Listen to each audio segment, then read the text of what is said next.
Ladyboys, also known as she-males, transgenders, and transvestites, are more common in Thailand than any other country. It does seem to have a lot more ladyboys than anywhere else in the world. They can be seen everywhere, in shops, on the streets, on the metro, and especially in nightclubs and go-go bars. Whether you like it or not, Thailand can teach you a thing or two about tolerance and acceptance, and I find it quite remarkable. Ladyboys are treated like normal members of society here. They don't have to worry about hiding their identities from the public eye. Some bathrooms even have third gender options. I've spent over 3 months in Thailand, and it has become more and more normal whenever I see a ladyboy pass by. But if you come here as a tourist, you probably won't even realize that you are being served by one, because many of them look like beautiful women. It will leave you stunned. Check for the neck, check for the hands.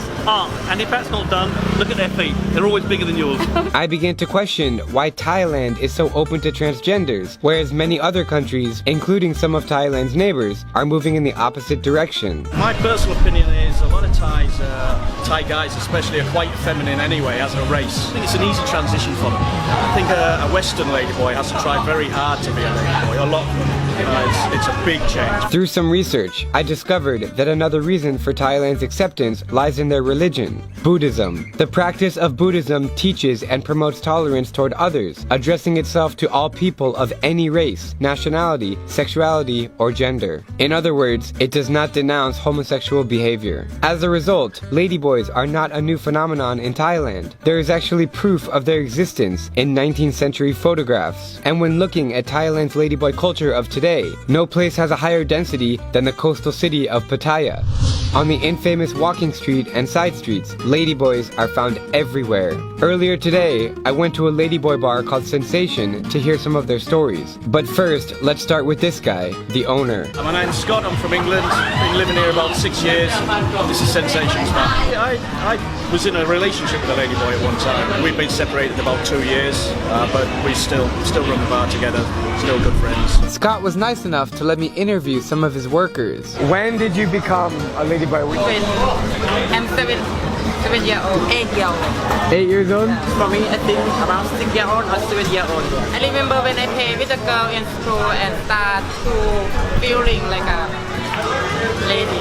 And also when I'm young, I think I'm to be like a girl. Every day I play with this girl. And when I go to school, I have many friends from girl. It's my dream when I'm young. I want to make school.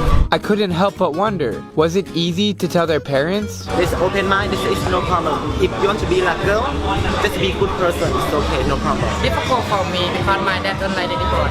But my uncle, he is ladyboy. My dad, him don't want to. I be ladyboy. He want I do Thai boxing, but I don't like. Muay Thai? Yes, but I don't like. I want to be lady. And what about getting a proper sex change? For me, I don't want to have sex change. I want to be ladyboy. Some ladyboy want to operation. When I'm young, I didn't want to operation.